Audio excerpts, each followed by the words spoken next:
Hello दोस्तों, Aaradhya academy के YouTube channel में आप सभी का स्वागत है। दोस्तों, आरपीएससी द्वारा आयोजित फर्स्ट ग्रेड शिक्षक भर्ती परीक्षा 2025 के नवीनतम पाठ्यक्रम के अनुसार फर्स्ट पेपर के लिए मॉडल पेपर की टेस्ट सीरीज शुरू की गई थी, जिसमें अपने 16 मॉडल पेपर है वो कंप्लीट हो चुके हैं। आज अपना इसमें 17 नंबर का मॉडल पेपर है। दोस्तों, कुल 75 प्रश्न इसमें शामिल किए गए हैं और हूबहू आपको ऐसा ही पेपर है वो परीक्षा में देखने को मिलेगा। दोस्तों, अगर आपने पिछले 16 मॉडल पेपरों का अगर टेस्ट नहीं दिया है तो आप प्लेलिस्ट में जाइए, वहां पे आपको फोल्डर मिल जाएगा। First grade first paper model paper 2025 के नाम से आपको वहां फोल्डर मिलेगा, तो आप वहां जाकर पिछले मॉडल पेपरों का टेस्ट है वो अवश्य दें। दोस्तों, देखिए, प्लेलिस्ट का जो लिंक है वो आपको डिस्क्रिप्शन में भी मिल जाएगा। और आराध्या अकेडमी के यूट्यूब चैनल को अगर आपने अभी तक सब्सक्राइब नहीं किया तो सब्सक्राइब जरूर करें, बेल आइकन को दबाएं, क्लास को लाइक और अपने दोस्तों के पास में शेयर जरूर करें। तो चलिए दोस्तों, शुरू करते हैं आज का अपना इसमें मॉडल पेपर नंबर 17। देखिए, ये पाठ्यक्रम स्कीम है। 75 प्रश्न परीक्षा में पूछे जाएंगे। 150 नंबर का ये पेपर है वो आपका रहने वाला है, जिसमें से अलग अलग सब्जेक्ट के अलग अलग प्रश्न है वो बांटे गए हैं। जैसे कि फर्स्ट पेपर के अंदर Hindi, English, general science, Indian polity और राजस्थान ज्योग्राफी के इनके दोस्तों 5-5 प्रश्न है वो परीक्षा में पूछे जाएंगे, यानी कि 25 प्रश्न है। ठीक है। और दोस्तों, राजस्थान इतिहास और भारतीय इतिहास और कला संस्कृति से संबंधित है दोस्तों 15 प्रश्न है वो परीक्षा में पूछे जाएंगे। और दोस्तों 10 प्रश्न है वो करंट अफेयर से संबंधित पूछे जाएंगे। और दोस्तों, यहाँ पे जो 10 प्रश्न है वो मैथमेटिक्स, स्टैटिक्स और रीजनिंग से संबंधित पूछे जाएंगे। और दोस्तों, यहाँ पे 15 प्रश्न है वो स्कूल मैनेजमेंट और शिक्षा मनोविज्ञान से संबंधित पूछे जाएंगे। यानी कि 25 और 15 दोस्तों 40, 40 और 10 50, 50 और 10 60, 60 और 15 75। ठीक है। इसी मॉडल के अनुसार दोस्तों अपन ये मॉडल पेपर है वो पढ़ रहे हैं। पिछले मॉडल पेपर नहीं देखे तो वो जरूर देखें। परीक्षा नजदीक है, पेपर के अनुरूप अगर आपको डलना है। और फर्स्ट पेपर में जो सर्वाधिक अंक प्राप्त करेगा उसका दोस्तों सोर्स सिलेक्शन माना जाएगा, क्योंकि अपने सब्जेक्ट में तो सभी महारत होते हैं। देखिए, यहाँ पे भाग 1 में भारतीय इतिहास एवं राजस्थान इतिहास के अपन 15 प्रश्न है वो सिलेबस के अकॉर्डिंग पढ़ेंगे। पहला प्रश्न देखिए, ब्रह्म स्फुट सिद्धांत खंडन खाद्य किसकी पुस्तकें हैं? तो दोस्तों बताइए किसकी पुस्तकें हैं? तो ये ब्रह्मगुप्त की पुस्तकें हैं दोस्तों। 1 नंबर का ऑप्शन बिल्कुल सही उत्तर हो जाएगा। जैसे यहाँ पे वरामीर दे रखा है, तो वरामीर की कौन कौन सी पुस्तकें हैं? पंच सिद्धांतिका, वृद्ध संहिता, वृद्ध जातक, ये पुस्तकें हैं दोस्तों किसकी? वरामीर की। ठीक है। और भास्कराचार्य प्रथम की जो पुस्तकें हैं वो है वृद्ध भास्कर, लघु भास्कर। ठीक है। तो यहाँ पर इसमें राइट आंसर क्या हो जाएगा? 1 नंबर का ऑप्शन सही उत्तर। आगे देखिए, एतमादुद्दौला का मकबरा किसको समर्पित है? तो दोस्तों, ये मकबरा है वो किसको समर्पित है? तो ये गयास बेग को समर्पित है दोस्तों। ये आपको इसमें याद रखना है। देखिए, जहांगीर द्वारा एतमादुद्दौले के मकबरे में सर्वप्रथम पित्रा ड्यूरा का प्रयोग है वो किया गया था। यह मकबरा नूरजहां के पिता गयास बेग को समर्पित है। गयास बेग को समर्पित है। तो यहाँ पर इसका राइट आंसर हो जाएगा 2 नंबर का ऑप्शन बिल्कुल सही। 3 नंबर का प्रश्न इसमें देखिए, सूची फर्स्ट में क्रांति के केंद्र है और सूची सेकंड में नेतृत्व है। अपने को सही सुमेलित करना है। यहाँ पर देखिए दोस्तों, मंदसौर में क्रांति का नेतृत्व किसने किया था? दोस्तों, मंदसौर में क्रांति का नेतृत्व शाहजादा ने किया था। किसने किया था? शाहजादा ने। और गोवा में क्रांति का नेतृत्व किसने किया था? दोस्तों, दीपूजी रागा। दीपूजी रागा ने गोवा में क्रांति का नेतृत्व किया था। फैजाबाद में क्रांति का नेतृत्व किसने किया था? तो दोस्तों, फैजाबाद में मौलवी अहमद उल्ला शाह, मौलवी अहमद उल्ला शाह, इन्होंने किया था फैजाबाद में क्रांति का नेतृत्व। और बिहार में किया था दोस्तों कुंवर सिंह ने। ठीक है। कानपुर में किया था नाना साहेब ने। दिल्ली में किया था बहादुर शाह और बख्त खान ने। बरेली में किया था खान बहादुर ने। झांसी में किया था रानी लक्ष्मीबाई ने। ये तो सभी को पता होगा। तो यहाँ पर इसका राइट आंसर क्या हो जाएगा? वो है 4 1 2 3। 4 1 2 3 इसका दोस्तों बिल्कुल सही उत्तर इसमें हो जाएगा। कौन से ऑप्शन में है? तो दोस्तों, यहाँ पर देखिए 1 नंबर का जो ऑप्शन है वो इसका बिल्कुल सही उत्तर इसमें हो जाएगा। आगे देखिए दोस्तों, यहाँ पे 5 नंबर का प्रश्न है, पंच महायज्ञ विधि अद्वैत मत का खंडन किसकी पुस्तकें हैं? बताइए दोस्तों। यहाँ पर है पंच महायज्ञ विधि अद्वैत मत का खंडन किसकी पुस्तकें हैं? तो दोस्तों, ये पुस्तकें हैं किसकी है? तो ये स्वामी दयानंद सरस्वती द्वारा दोस्तों ये पुस्तकें हैं वो लिखी गई है। तो यहाँ पर इसमें 4 नंबर का जो ऑप्शन है वो इसका बिल्कुल सही उत्तर हो जाएगा। आगे देखिए 5 नंबर का प्रश्न है, निम्नलिखित युग्मों पर विचार करें। दोस्तों निम्नलिखित युग्मों पर विचार करें। एक तरफ दोस्तों यहाँ पर सिद्धांत है, दूसरी तरफ व्यक्तित्व है। एक तरफ सिद्धांत है तो दूसरी तरफ व्यक्तित्व है।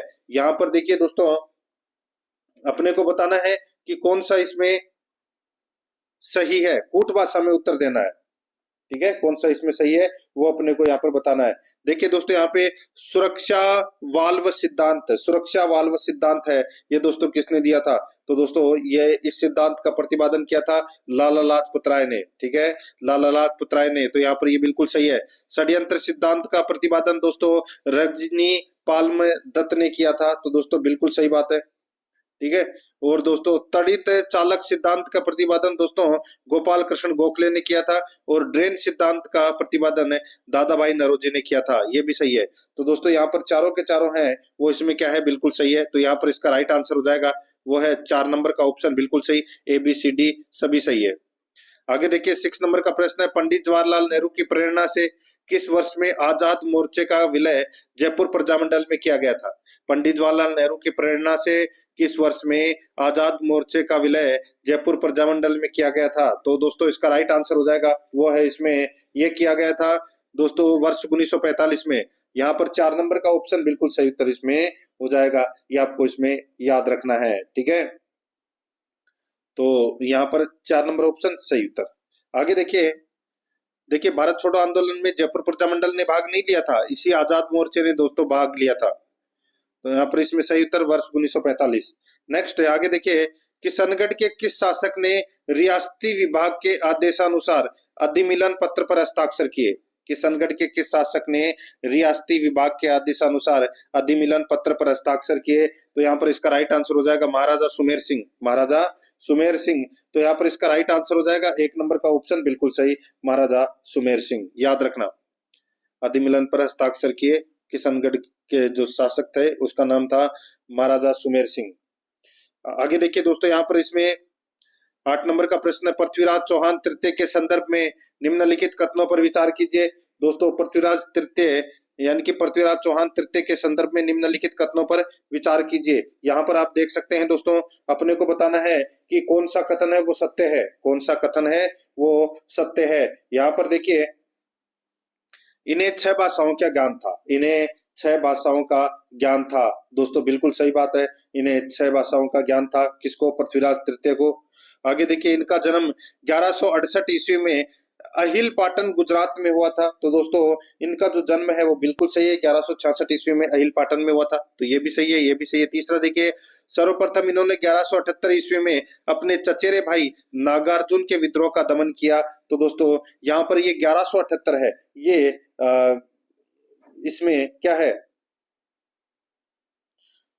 बिल्कुल सही है।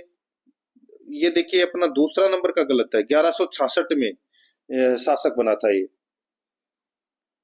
1166 में इनका जन्म हुआ था, 68 में नहीं।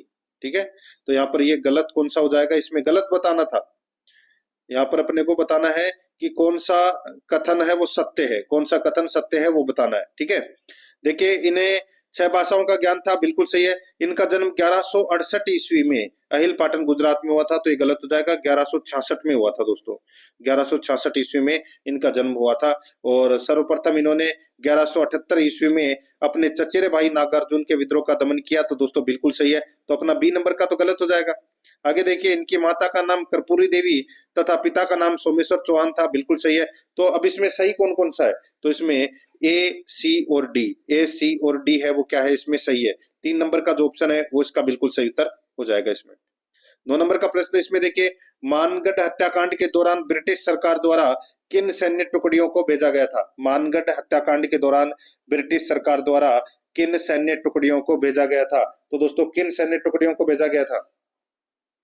तो दोस्तों इसमें देखिए इसका जो राइट आंसर हो जाएगा दोस्तों 104 वेलेजली राइफल्स जाट रेजिमेंट और मेवाड़ भील कोर को भेजा गया था दोस्तों। 104 वेलेजली राइफल्स जाट रेजिमेंट्स और मेवाड़ भील कोर को भेजा गया था दोस्तों मानगढ़ हत्याकांड के दौरान ब्रिटिश सरकार द्वारा भेजी गई टुकड़ियां थी।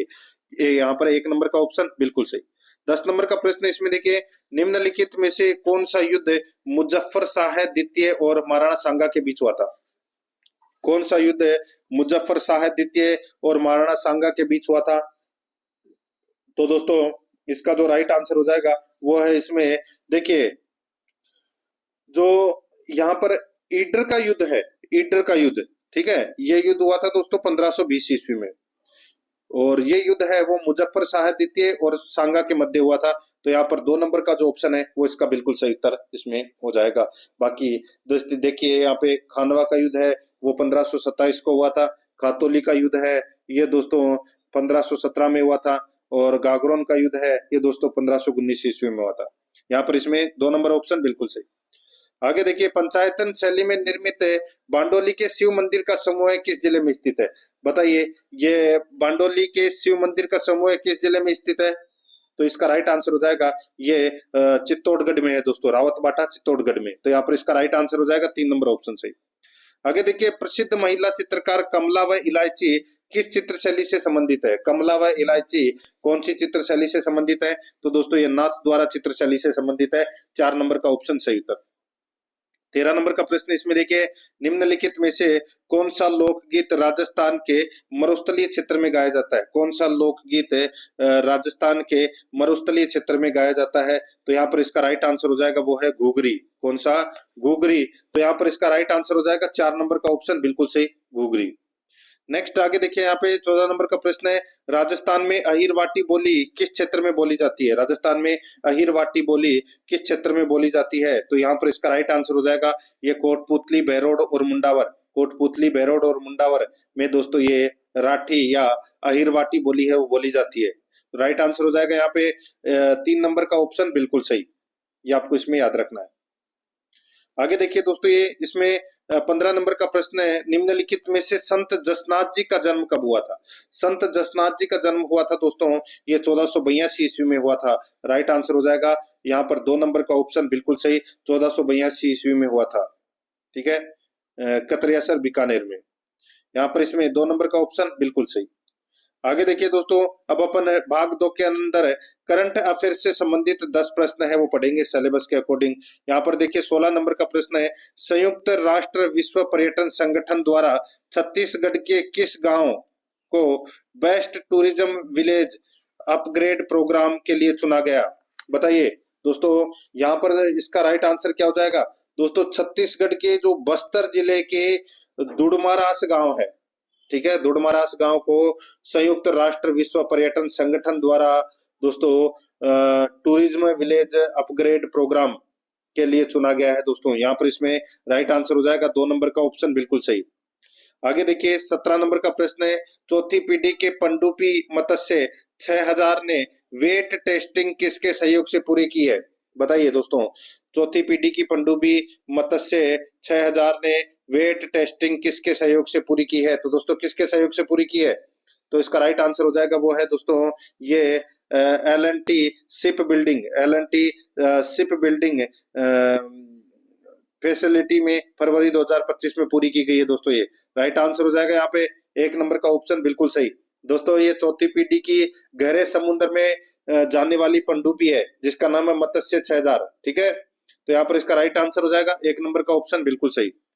आगे देखिए 18 नंबर का प्रश्न है, गुजरात का कौन सा सीमावर्ती गांव देश का पहला सौर गांव बना है? देश का पहला सौर गांव बना है, तो वो है दोस्तों कौन सा? तो इसका राइट आंसर हो जाएगा वो है दोस्तों इसमें मसाली। ठीक है, मसाली गांव है गुजरात का। यहाँ पर इसमें 3 नंबर का जो ऑप्शन है वो इसका बिल्कुल सही उत्तर इसमें हो जाएगा। ये आपको इसमें याद रखना है। ठीक है, आगे देखिए दोस्तों, यहाँ पर इसमें 19 नंबर का प्रश्न है, इसमें देखिए वर्तमान आरबीआई गवर्नर संजय मल्होत्रा राजस्थान के किस जिले के मूल निवासी है? तो दोस्तों किस जिले के मूल निवासी हैं? तो यहाँ पर इसका राइट आंसर हो जाएगा ये दोस्तों बीकानेर के ये बीकानेर के दोस्तों ये मूल निवासी है। ठीक है, तो यहाँ पर इसका राइट आंसर हो जाएगा 1 नंबर का जो ऑप्शन है वो इसका बिल्कुल सही। आगे देखिए 20 नंबर का प्रश्न है, फरवरी 2025 में लगातार दूसरी बार राष्ट्रीय घुड़सवारी चैंपियनशिप का खिताब किसने जीता? तो दोस्तों किसने जीता बताइए? तो इसका राइट आंसर हो जाएगा वो है तेजस ढींगरा ने। तो यहाँ पर इसमें 4 नंबर का ऑप्शन बिल्कुल सही उत्तर हो जाएगा, तेजस है ढींगरा ने। आगे देखिए 21 नंबर का प्रश्न है, किस देश ने अंटार्कटिका में अपने पहले वायुमंडलीय निगरानी स्टेशन लार्समैन हिल्स का उद्घाटन किया है? किस देश ने अंटार्कटिका में अपने पहले वायुमंडलीय निगरानी स्टेशन है लार्समैन हिल्स का उद्घाटन किया है? तो यहाँ पर इसका राइट आंसर क्या हो जाएगा? वो है इसमें चीन ने। तो यहाँ पर 3 नंबर का जो ऑप्शन है वो इसका बिल्कुल सही उत्तर हो जाएगा दोस्तों, चीन ने। नेक्स्ट 22 नंबर का प्रश्न, इसमें देखिए मार्च 2025 में नामीबिया की पहली महिला राष्ट्रपति कौन बनी है? नामीबिया की पहली महिला राष्ट्रपति दोस्तों कौन बनी है? तो यहाँ पर इसका राइट आंसर हो जाएगा वो है नेटुम्बो नंदी। नेटुम्बो नंदी ये दोस्तों नामीबिया की पहली महिला राष्ट्रपति बनी है। यहाँ पर इसमें 1 नंबर का ऑप्शन बिल्कुल सही। आगे देखिए, अठे सूरजस प्रभुता उठे किसके द्वारा लिखित राजस्थानी निबंध संग्रह है? अठे सूरजस प्रभुता उठे किसके द्वारा लिखित राजस्थानी निबंध संग्रह है? तो यहाँ पर इसका राइट आंसर हो जाएगा दोस्तों, ये है गोविंद शंकर शर्मा। गोविंद शंकर शर्मा द्वारा लिखित राजस्थानी निबंध संग्रह है। तो यहाँ पर इसमें राइट आंसर हो जाएगा 1 नंबर ऑप्शन सही। आगे देखिए 16 जनवरी 2025 को राजस्थान का स्टेट आइकॉन किसे घोषित किया गया है? 16 जनवरी 2025 को राजस्थान का स्टेट आइकॉन किसे घोषित किया गया है? तो इसका जो राइट आंसर हो जाएगा दोस्तों, ये घोषित किया गया है नीरज चौधरी को। यहाँ पर इसमें 1 नंबर का जो ऑप्शन है वो इसका बिल्कुल सही उत्तर हो जाएगा, नीरज चौधरी को। ठीक है, याद रखना। आगे देखिए दोस्तों, यहाँ पर कौन है ये नीरज चौधरी? तो दोस्तों मैं आपको बता देता हूँ, राजस्थान के पर्वतारोही और जल संसाधन विभाग के अधिशासी अभियंता नीरज चौधरी, ठीक है, ये है। तो निर्वाचन विभाग राजस्थान सरकार का स्टेट आइकन है वो घोषित किया गया है। यहाँ पर इसमें 2 नंबर ऑप्शन सही। 25 नंबर का प्रश्न है, विश्व पैरा थ्रोबॉल महासंघ का अध्यक्ष किसे चुना गया है? विश्व पैरा थ्रोबॉल महासंघ का अध्यक्ष किसे चुना गया है? तो इसका जो सही उत्तर हो जाएगा वो है इसमें निर्मला रावत। निर्मला रावत 1 नंबर का ऑप्शन बिल्कुल सही उत्तर हो जाएगा। अब अपन दोस्तों भाग 3 के अंदर हिंदी व्याकरण से संबंधित 5 प्रश्न है वो पढ़ेंगे सिलेबस के अंदर। देखिए यहाँ पे 26 नंबर का प्रश्न है, प्रोबेशन पीरियड परिभाषिक शब्द का समानार्थक हिंदी शब्द कौन सा है? तो दोस्तों प्रोबेशन पीरियड किसको बोलते हैं? परिवीक्षा काल किसको बोलते हैं? दोस्तों परिवीक्षा काल को बोलते हैं। तो यहाँ पर इसमें 2 नंबर का जो ऑप्शन है वो इसका बिल्कुल सही उत्तर हो जाएगा दोस्तों, परिवीक्षा काल। 2 नंबर ऑप्शन सही। आगे देखिए 27 नंबर का प्रश्न है, निम्नलिखित में से शुद्ध शब्द का चयन कीजिए। दोस्तों शुद्ध शब्द का चयन करना है तो कौन सा शुद्ध शब्द है? यहाँ पर देखिए दोस्तों दिया सलाई है वो दोस्तों शुद्ध शब्द है। बाकी दोस्तों इसके अंदर सभी शब्द है वो इसमें गलत दे रखे हैं, जैसे कि लिपि के अंदर दोस्तों ये पै की मात्रा आएगी, ठीक है, नीरव के अंदर ये मात्रा आएगी, और प्रतिनिधि प्रतिनिधि के अंदर दोस्तों देखिए प्रति ये जो मात्रा है नी की, ये दोस्तों आगे की तरफ आएगी।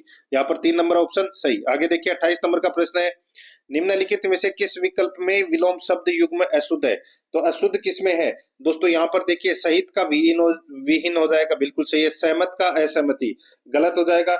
सहमत का दोस्तों असहमत होता है, ये गलत हो जाएगा। सहयोगी का प्रतियोगी हो जाएगा। हृदय सहृदय का सॉरी, यहाँ पर देखिए सह, इसका असह हो जाएगा, बिल्कुल सही है। 2 नंबर ऑप्शन बिल्कुल सही। आगे देखिए 29 नंबर का प्रश्न है, सत्र शब्द का अर्थ क्षत्रिय है तो छात्र शब्द का अर्थ होगा। दोस्तों सत्र शब्द का अर्थ क्षत्रिय है तो छात्र शब्द का अर्थ क्या होगा? दोस्तों इसका राइट आंसर हो जाएगा वो है इसमें कौन सा? वो है पृथ्वी। दोस्तों यहाँ पर देखिए छत्र का क्षत्रिय हो जाएगा और छात्र का हो जाएगा दोस्तों इसमें क्या हो जाएगा बताइए? सॉरी, देखिए छात्र, छात्र धर्म आपने सुना होगा, ठीक है। तो छात्र का हो जाएगा क्षत्रिय संबंध। क्या हो जाएगा? क्षत्रिय संबंध हो जाएगा यहाँ पे। छत्र का क्षत्रिय और छात्र का हो जाएगा इसमें क्षत्रिय संबंधी। तो यहाँ पर इसमें 1 नंबर का ऑप्शन बिल्कुल सही उत्तर हो जाएगा। शीति होता है पृथ्वी का, शीति, शीति बोलते हैं पृथ्वी को, ठीक है। आगे देखिए दोस्तों यहाँ पे प्र उपसर्ग का अर्थ क्या है? प्र उपसर्ग का अर्थ क्या है? तो दोस्तों प्र उपसर्ग का अर्थ होता है पहले। क्या होता है? पहले। राइट आंसर हो जाएगा यहाँ पे 3 नंबर ऑप्शन बिल्कुल सही। आगे देखिए यहाँ पे 4 नंबर का भाग है। इंग्लिश ग्रामर से संबंधित अपन 5 प्रश्न है वो पढ़ेंगे। यहाँ पर देखिए दोस्तों, इसमें select the correct indirect form. दोस्तों यहाँ पर देखिए सेंटेंस है, let's sit out in the sun, Amrit said. दोस्तों यहाँ पर देखिए इसमें अपन क्या करेंगे, इसमें दोस्तों अपन कनेक्टिव के लिए दोस्तों दैट का प्रयोग करेंगे। तो यहाँ पर इसमें राइट आंसर हो जाएगा, Amrit suggested that we sit out in the sun. तो यहाँ पर इसमें 3 नंबर का ऑप्शन राइट आंसर हो जाएगा।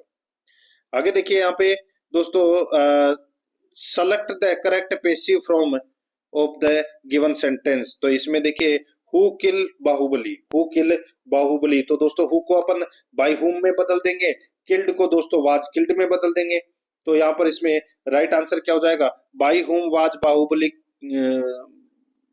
बाहुबली, बाहुबली है, ठीक है, बाहुबली किल्ड।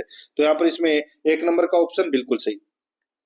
आगे देखिए, select the most appropriate synonym of the given word. तो यहाँ पर देखिए दोस्तों, डिटेरियोट, बताइए डिटेरियोरेट, तो इसका समानार्थक शब्द कौन सा हो जाएगा।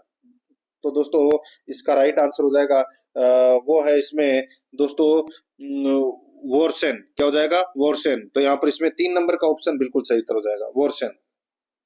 आगे देखिए यहाँ पे 34 नंबर का प्रश्न है, let us now you change your mind. बताइए खालिस्तान में क्या आएगा।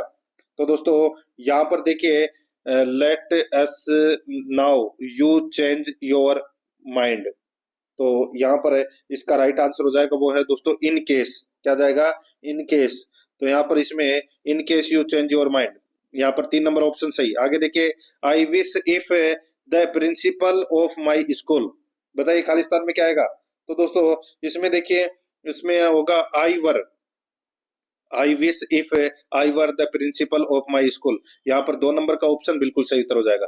आगे देखिए, अब अपन भाग 5 में सामान्य विज्ञान से संबंधित 5 प्रश्न है वो पढ़ेंगे सिलेबस के अकॉर्डिंग।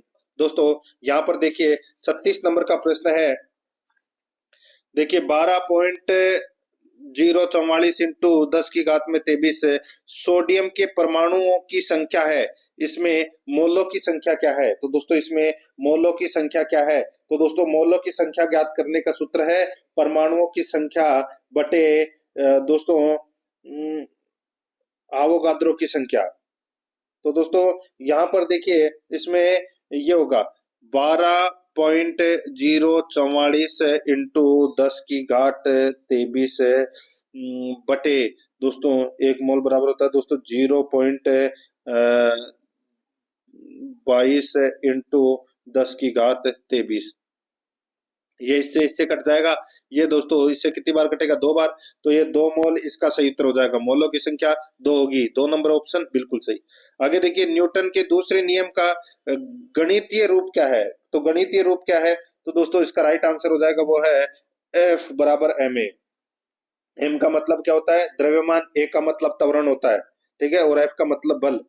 तो दोस्तों यहाँ पर F बराबर ma, 1 नंबर का ऑप्शन बिल्कुल सही उत्तर हो जाएगा। आगे देखिए, निम्नलिखित में से किस हार्मोन के संश्लेषण के लिए आयोडीन आवश्यक है। किस हार्मोन के संश्लेषण के लिए आयोडीन आवश्यक है। तो यहाँ पर इसका राइट आंसर हो जाएगा दोस्तों, आयोडीन एक आवश्यक सूक्ष्म पदार्थ है। आयोडीन एक आवश्यक सूक्ष्म पदार्थ है। तो यहाँ पर देखिए, थायराइड ग्रंथि के द्वारा दोस्तों थायरोक्सिन और ट्राइडायोथायरोनिन हार्मोन है वो स्रावित होते हैं दोस्तों। तो यहाँ पर इसमें राइट आंसर हो जाएगा थायरोक्सिन, इसका बिल्कुल सही, 1 नंबर ऑप्शन सही। आगे देखिए, निम्नलिखित में से ऊर्जा का एक वैकल्पिक स्रोत नहीं है। ऊर्जा का वैकल्पिक स्रोत कौन सा नहीं है। तो दोस्तों देखिए, सौर ऊर्जा है, भूतापीय ऊर्जा है, पवन ऊर्जा, लेकिन कोयला नहीं है। यहाँ पर इसमें 4 नंबर का ऑप्शन बिल्कुल सही उत्तर इसमें हो जाएगा। आगे देखिए, निम्नलिखित में से ग्रीन हाउस गैस नहीं है। बताइए कौन सी ग्रीन हाउस गैस नहीं है। तो दोस्तों यहाँ पर नाइट्रोजन है वो दोस्तों ग्रीन हाउस गैस है वो नहीं है। बाकी मीथेन, नाइट्रस ऑक्साइड और कार्बन डाइऑक्साइड तीनों है। तो यहाँ पर इसका राइट आंसर हो जाएगा 1 नंबर ऑप्शन सही उत्तर। अब दोस्तों अपन भाग 6 के अंदर भारतीय संविधान के 5 प्रश्न है वो पढ़ेंगे सिलेबस के अकॉर्डिंग। यहाँ पर देखिए, लोकसभा और राज्यसभा से स्थायी समिति के सदस्यों को किस अनुपात में लिया गया है। लिया जाता है? लोकसभा और राज्यसभा से स्थायी समिति के सदस्यों को किस अनुपात में लिया जाता है? तो दोस्तों इसको कौन से अनुपात में लिया जाता है? तो दोस्तों 2:1 के अनुपात से लिया जाता है। तो यहाँ पर इसमें राइट आंसर हो जाएगा 3 नंबर का ऑप्शन बिल्कुल सही उत्तर इसमें हो जाएगा, याद रखना। ठीक है, आगे देखिए दोस्तों, यहाँ पे इसमें दोस्तों 45 सदस्य होते हैं स्थायी समिति में, जिसमें से 15 सदस्य राज्यसभा से और 30 सदस्य लोकसभा से। आगे देखिए दोस्तों, इसमें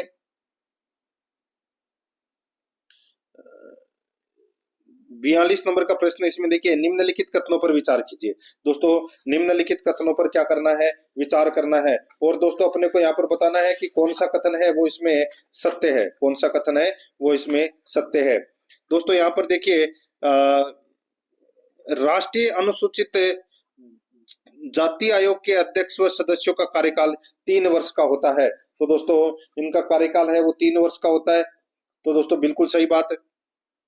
आगे देखिए, यहाँ पे राष्ट्रीय अनुसूचित जाति आयोग के अध्यक्ष व सदस्यों की पुनर्नियुक्ति नहीं की जा सकती है। तो दोस्तों ये की जा सकती है पुनर्नियुक्ति। तो ये अपना दूसरा नंबर का गलत हो जाएगा। अपने को बताना था कि कौन सा कथन सत्य है, तो इसमें केवल एक ही कथन है, वो क्या है? सत्य है। तो यहाँ पर दोस्तों इसमें ये कर देना, केवल एक सही है, केवल एक सही है। ठीक है, आगे देखिए दोस्तों, यहाँ पे 43 नंबर का प्रश्न है, निम्नलिखित कथनों पर विचार कीजिए। दोस्तों निम्नलिखित कथनों पर क्या करना है? विचार करना है, कूट भाषा में उत्तर देना है। दोस्तों यहाँ पर देखिए 3 कथन दे रखे हैं, अपने को बताना है कि कौन सा कथन सही है, कौन सा कथन सही है वो बताना है। दोस्तों यहाँ पर देखिए, इसमें देखिए 92वें संविधान संशोधन अधिनियम के द्वारा यह प्रावधान किया गया है कि मंत्रियों की अधिकतम सदस्य संख्या लोकसभा की कुल सदस्य संख्या का 12% हो सकती है। पहला ही कथन दोस्तों इसमें क्या हो जाएगा? गलत हो जाएगा। यहाँ पर देखिए 91वां संविधान संशोधन में यह प्रावधान किया गया था और 15% 12% की जगह 15% आएगा। तो अपना पहला कथन है वो गलत हो जाएगा। दूसरा देखिए, राष्ट्रपति की अनुशंसा पर प्रधानमंत्री द्वारा मंत्रियों की नियुक्ति किया जाता है। तो ये भी कथन है वो दोस्तों गलत हो जाएगा। देखिए प्रधानमंत्री की सलाह पर राष्ट्रपति द्वारा मंत्रियों की नियुक्ति है वो की जाती है। ठीक है, तो ये अपना उल्टा दे रखा है, तो ये गलत हो जाएगा। और तीसरा देखिए, 44वें संविधान संशोधन अधिनियम के द्वारा संविधान के अनुच्छेद 352 में मंत्री परिषद शब्द का उल्लेख किया गया है। तो दोस्तों मंत्री परिषद शब्द का उल्लेख है वो दोस्तों इसमें 352 अनुच्छेद, देखिए 44वें संविधान संशोधन 1978 के द्वारा दोस्तों अनुच्छेद 352 में मंत्री परिषद नहीं, मंत्रिमंडल शब्द का उल्लेख किया गया है। तो ये भी गलत हो जाएगा। तो दोस्तों अपने को बताना था कि कौन सा कथन सत्य है, तो इसमें तीनों के तीनों गलत है। तो इसमें कोई भी कथन है वो सत्य नहीं है। 4 नंबर का ऑप्शन राइट आंसर हो जाएगा। आगे देखिए 44 नंबर का प्रश्न है, भारतीय संविधान की विशेषताओं में निम्नलिखित में से कौन सी विशेषता सम्मिलित नहीं है? तो बताइए कौन सी विशेषता सम्मिलित नहीं है? यहाँ पर देखिए इसमें दोस्तों लिखित व विस्तृत संविधान, लिखित व विस्तृत संविधान ये नहीं है दोस्तों। ठीक है, लिखित संविधान तो है लेकिन विस्तृत ये नहीं है। यहाँ पर इसमें राइट आंसर हो जाएगा 3 नंबर का ऑप्शन बिल्कुल सही। भारतीय संविधान की विशेषता है दोस्तों अंशतः कठोर और अंशतः लचीला, लिखित संविधान, एकल नागरिकता ये है, लेकिन यहाँ पे विस्तृत संविधान है वो इसमें गलत हो जाएगा। ठीक है, तो यहाँ पर इसका जो राइट आंसर हो जाएगा दोस्तों वो है इसमें कौन सा? 3 नंबर का जो ऑप्शन है वो इसका बिल्कुल सही उत्तर इसमें हो जाएगा। आगे देखिए दोस्तों, यहाँ पे देखिए 45 नंबर का प्रश्न है, निम्नलिखित में से किन मुकदमों या वाद में न्यायिक समीक्षा शक्ति का प्रयोग किया गया है? बताइए दोस्तों निम्नलिखित में से किन मुकदमों या वाद में न्यायिक समीक्षा की शक्ति का प्रयोग किया गया है? तो दोस्तों यहाँ पर देखिए इसके अंदर अपने को कूट भाषा में उत्तर देना है। यहाँ पर देखिए गोलकनाथ मामला, बैंक राष्ट्रीयकरण मामला, प्रीवियस पर्स उन्मूलन मामला। तो यहाँ पर इसका राइट आंसर हो जाएगा वो है उपरोक्त सभी। 4 नंबर का ऑप्शन बिल्कुल सही, उपरोक्त सभी। 7 नंबर का प्रश्न इसमें देखिए 7 नंबर का भाग है राजस्थान भूगोल। ठीक है, इसमें देखिए अब अपन 5 प्रश्न है वो राजस्थान भूगोल के पढ़ेंगे। 46 नंबर का प्रश्न है, निम्नांकित में से राजस्थान में कौन सा दक्षिणी अरावली को पार करने वाला दर्रा नहीं है? कौन सा दक्षिणी अरावली को पार करने वाला दर्रा नहीं है, बताइए। तो दोस्तों वो है बरदर्रा। बरदर्रा इसका राइट आंसर हो जाएगा दोस्तों, ठीक है। बाकी इसमें गोरम घाट दर्रा, केवड़ा की नाल और हाथीगुड़ा दर्रा ये सारे सही हैं। यहाँ पर इसमें 3 नंबर का जो ऑप्शन है वो इसका बिल्कुल सही उत्तर इसमें हो जाएगा, याद रखना, ठीक है। आगे देखिए दोस्तों, यहाँ पर इसमें 47 नंबर का प्रश्न है, आर्थिक समीक्षा 2024-25 के अनुसार मूंगफली उत्पादन में राजस्थान का देश में स्थान है। मूंगफली उत्पादन में दोस्तों पहला स्थान तो दोस्तों गुजरात का है, दूसरा स्थान राजस्थान का है, तो इसमें राइट आंसर हो जाएगा 2 नंबर ऑप्शन सही उत्तर। आगे देखिए यहाँ पे दोस्तों, राजस्थान की द्वितीय पवन ऊर्जा परियोजना देवगढ़ किस जिले में स्थित है? तो दोस्तों ये देवगढ़ कहाँ पर है? तो दोस्तों देवगढ़ है वो प्रतापगढ़ में। कहाँ पर है? प्रतापगढ़ में। और पहली कौन सी है? अमर सागर जो जैसलमेर में है। और तीसरी कौन सी है? बीठड़ी फड़ौदी में है। चौथी है जैसलमेर में सोडा पवन ऊर्जा, ठीक है। तो यहाँ पर इसमें 3 नंबर ऑप्शन सही। आगे देखिए 49 नंबर का प्रश्न है, निम्नलिखित को सुमेलित कीजिए। एक तरफ पर्यटन स्थल है, दूसरी तरफ पर्यटन सर्किट है। यहाँ पर देखिए घना पक्षी विहार, दोस्तों घना पक्षी विहार है वो कौन से सर्किट में आता है? तो दोस्तों ये अलवर सर्किट में आता है ये, ठीक है। कहाँ पर? अलवर सर्किट में, अलवर भरतपुर वाला क्षेत्र। गागरोन का किला है ये दोस्तों कहाँ पर है? कोटा के अंदर, सॉरी झालावाड़ के अंदर है ये। तो कोटा, बूंदी, बारा, झालावाड़ ये हाड़ौती सर्किट में आते हैं, तो दोस्तों ये हाड़ौती सर्किट हो जाएगा। गलताजी है ये कहाँ पर है? जयपुर में, तो ये जयपुर सर्किट में आ जाएगा। गणेश्वर उत्खनन स्थल है वो शेखावाटी क्षेत्र में। तो यहाँ पर इसका राइट आंसर क्या हो जाएगा? 3 4 2 1, 3 4 2 1 कौन से ऑप्शन में? यहाँ पर 4 नंबर का ऑप्शन बिल्कुल सही। 50 नंबर का प्रश्न है, राजस्थान में सर्वप्रथम रेलवे की शुरुआत कब हुई थी? रेलवे की शुरुआत कब हुई थी दोस्तों, बताइए। तो ये हुई थी दोस्तों 1874 में, बांदीकुई दौसा से आगरा पोर्ट उत्तर प्रदेश के मध्य चली थी दोस्तों ये। राइट आंसर हो जाएगा यहाँ पे 3 नंबर ऑप्शन सही। अब दोस्तों अपन भाग 8 के अंदर स्कूल मैनेजमेंट एवं शिक्षा मनोविज्ञान से संबंधित है 15 प्रश्न है वो सिलेबस के अकॉर्डिंग पढ़ने जा रहे हैं दोस्तों। यहाँ पर देखिए, इसमें देखिए 51 नंबर का प्रश्न है, कुंटज के अनुसार प्रबंधन को किस प्रकार से परिभाषित किया गया है? कुंटज के अनुसार प्रबंधन को किस प्रकार परिभाषित किया गया है? तो दोस्तों बताइए किस प्रकार परिभाषित किया गया है? तो दोस्तों इसका जो राइट आंसर हो जाएगा वो है प्रबंधन वह कला है जिसके माध्यम से औपचारिक समूह में संगठित व्यक्तियों से कार्य लिया जाता है। यहाँ पर 1 नंबर का जो ऑप्शन है वो इसका बिल्कुल सही उत्तर हो जाएगा। आगे देखिए दोस्तों, यहाँ पे 52 नंबर का प्रश्न है, हॉर्थोन प्रयोगों में साक्षात्कार अध्ययन का मुख्य उद्देश्य क्या था? हॉर्थोन प्रयोगों में साक्षात्कार अध्ययन का मुख्य उद्देश्य क्या था? तो दोस्तों क्या था? तो वो था कर्मचारियों की भावना और व्यवहार को समझना। कर्मचारियों की भावना और व्यवहार को समझना, 2 नंबर ऑप्शन सही उत्तर। आगे देखिए, शैक्षिक पर्यवेक्षण का मुख्य उद्देश्य क्या है? तो दोस्तों शैक्षिक पर्यवेक्षण का मुख्य उद्देश्य है विद्यालय की विकास प्रक्रिया के लिए नए नियमों और परिस्थितियों को बढ़ावा देना। यहाँ पर 4 नंबर का ऑप्शन बिल्कुल सही उत्तर हो जाएगा। 54 नंबर का प्रश्न है, शारीरिक निरीक्षण के संबंध में गलत कथन कौन सा है? शारीरिक निरीक्षण के संबंध में गलत कथन कौन सा है? तो दोस्तों गलत कथन इसमें हो जाएगा वो है शैक्षिक निरीक्षण कार्य बहुत शैक्षिक निरीक्षण कार्य क्षेत्र बहुत ही व्यापक है, तो ये गलत हो जाएगा दोस्तों। ये कथन है वो इसमें गलत है। शैक्षिक निरीक्षण का जो क्षेत्र है वो दोस्तों सीमित है, इसमें केवल कक्षा संबंधी गतिविधियां शामिल होती है। तो यहाँ पर इसमें राइट आंसर 3 नंबर ऑप्शन हो जाएगा, बाकी इसमें तीनों सही है। आगे देखिए 55 नंबर प्रश्न है, पुस्तकालय और वाचनालय के विस्तार की योजना क्यों बनाई जाती है? तो क्यों बनाई जाती है? क्योंकि दोस्तों छात्रों को अध्ययन करने के लिए बेहतर सुविधाएं उपलब्ध कराना। तो यहाँ पर इसमें राइट आंसर 1 नंबर ऑप्शन सही। आगे देखिए, प्रधानाध्यापक को नेतृत्व शैली के बारे में क्यों जानकारी होनी चाहिए? प्रधानाध्यापक को नेतृत्व शैली के बारे में दोस्तों क्यों जानकारी होनी चाहिए? क्योंकि दोस्तों ताकि वह ऐसी शैली अपनाए जो संगठन की अपेक्षाओं को पूरा कर सके। यहाँ पर 4 नंबर का ऑप्शन राइट आंसर हो जाएगा। 57 नंबर प्रश्न है, राजकीय उच्च अध्ययन शिक्षा संस्थान अजमेर को IASE का दर्जा कब प्राप्त हुआ था? तो बताइए IASE का दर्जा कब प्राप्त हुआ था? इसका सही उत्तर हो जाएगा दोस्तों वो है इसमें, बताइए। इसका जो सही उत्तर हो जाएगा दोस्तों, ये दर्जा प्राप्त किया गया था IASE अजमेर को 1989 में, 1989 में। यहाँ पर 2 नंबर का ऑप्शन राइट आंसर हो जाएगा। आगे देखिए, राज्य पाठ्य पुस्तक बोर्ड के कार्यों में से कौन सा कार्य शामिल नहीं है? राज्य पाठ्य पुस्तक बोर्ड के कार्यों में से कौन सा कार्य शामिल नहीं है? तो बताइए दोस्तों, कौन सा कार्य शामिल नहीं है? यहाँ पर देखिए, इसके अंदर दोस्तों पाठ्य पुस्तकों के निर्माण और मूल्यांकन में अनुसंधान को प्रोत्साहित करना ये कार्य है। पाठ्य पुस्तकों के वितरण के लिए विक्रेताओं से अनुबंध करना ये भी कार्य है।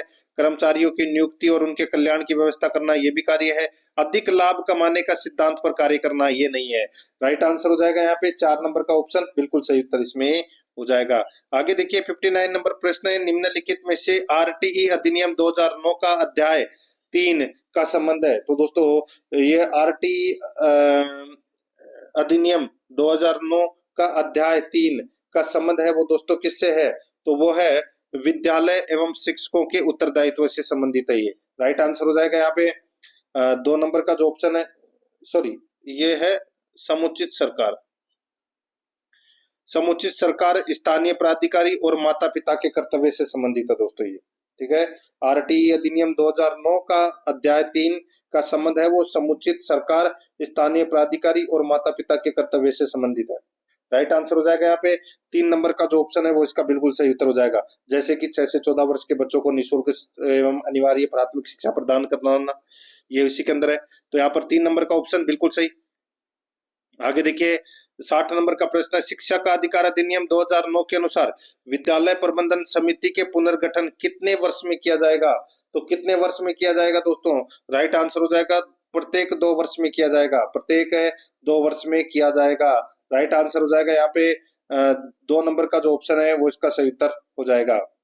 आगे देखिए दोस्तों, यहाँ पर इसमें निम्नलिखित में से कौन सा एक शिक्षा मनोविज्ञान के क्षेत्र में शामिल नहीं है? कौन सा एक शिक्षा मनोविज्ञान के क्षेत्र में शामिल नहीं है?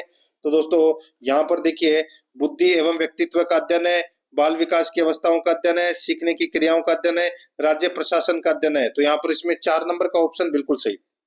आगे देखिए, 62 नंबर का प्रश्न है, किशोरावस्था बड़े संघर्ष, तनाव, तूफान तथा विरोध की अवस्था है, यह कथन किसने कहा? किशोरावस्था बड़े संघर्ष, तनाव, तूफान तथा विरोध की अवस्था है, यह कथन किसने कहा? तो दोस्तों, ये कथन कहा किसने? इसका राइट आंसर हो जाएगा वो है दोस्तों, ये कहा था स्टेनले हॉल ने। यहाँ पर 3 नंबर का ऑप्शन बिल्कुल सही। आगे देखिए, निम्नलिखित में से किसका संबंध है प्रतिरूपण मॉडलिंग से है? बताइए, किसका संबंध प्रतिरूपण मॉडलिंग से है? तो इसका राइट आंसर हो जाएगा वो है अल्बर्ट बंडूरा। यहाँ पर 4 नंबर का जो ऑप्शन है वो इसका बिल्कुल सही उत्तर हो जाएगा, अल्बर्ट बंडूरा से है। आगे देखिए, एक कर्मचारी जो अपने काम में देरी करता है, अपने सहकर्मी पर आरोप लगाता है कि तुम्हारी वजह से हमारा प्रोजेक्ट समय पर पूरा नहीं हो पाया। यहाँ उस कर्मचारी द्वारा किस रक्षात्मक युक्ति का प्रयोग किया गया है? तो दोस्तों, वो है प्रक्षेपण। प्रक्षेपण युक्ति का प्रयोग है वो किया गया है। राइट आंसर हो जाएगा यहाँ पे 2 नंबर का ऑप्शन बिल्कुल सही। आगे देखिए, 65 नंबर का प्रश्न है, संवेगात्मक बुद्धि के किस घटक के अनुसार व्यक्ति दूसरों के संवेगों को समझता है और उनके दृष्टिकोण को महसूस कर सकता है? तो वो है दोस्तों परानुभूति। तो यहाँ पर इसमें 1 नंबर का ऑप्शन बिल्कुल सही उत्तर हो जाएगा, परानुभूति। दोस्तों, परानुभूति एक मानसिक और भावात्मक क्षमता है। ठीक है, राइट आंसर हो जाएगा यहाँ पे 1 नंबर ऑप्शन सही। अब दोस्तों, अपन भाग 9 के अंदर रीजनिंग एवं गणित से संबंधित 10 प्रश्न है वो पढ़ेंगे।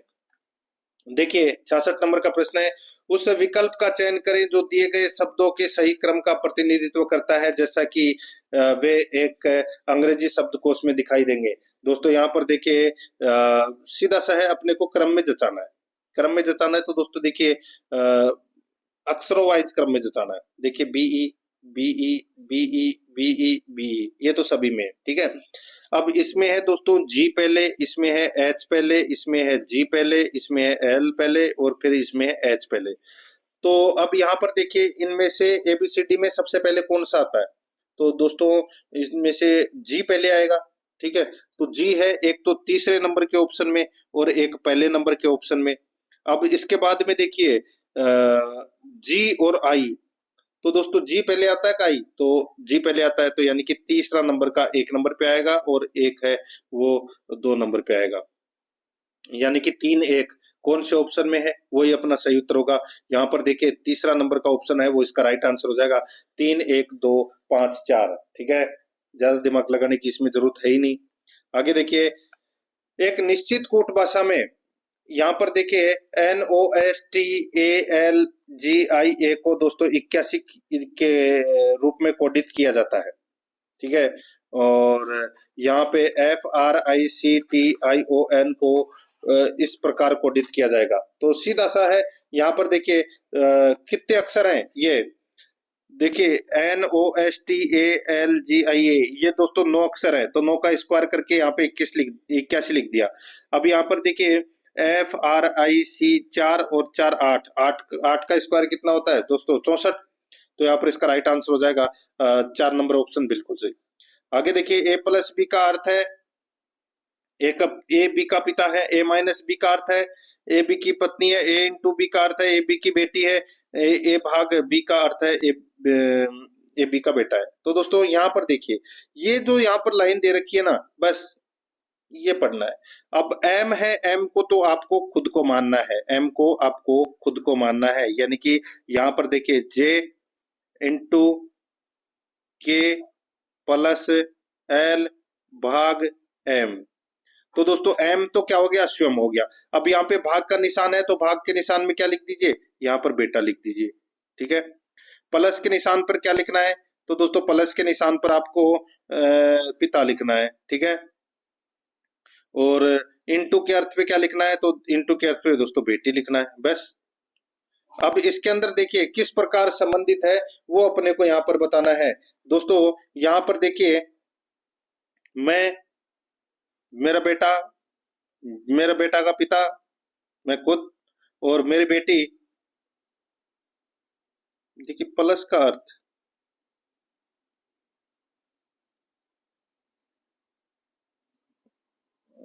ठीक है, तो एम एल से किस प्रकार संबंधित है, एम एल से दोस्तों किस प्रकार संबंधित है वो अपने को यहाँ पर बताना है। यहाँ पर दोस्तों देखिए सीधा सा हो जाएगा, यहाँ पे माँ तो कैसी होगा दोस्तों, माँ तो होगा ही नहीं, मैं, मेरा बेटा।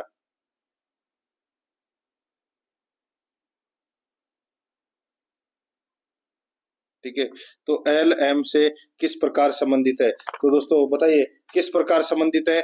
तो यहाँ पर दोस्तों इसका जो राइट आंसर हो जाएगा वो इसका क्या हो जाएगा, पिता हो जाएगा दोस्तों। सॉरी, पिता तो यहाँ पे आ गया ना, पिता तो दोस्तों ये यहाँ पर आ गया, यहाँ पर पिता आ गया, तो ये दोस्तों ये इसकी माँ हुई, क्या हुई, माँ हुई।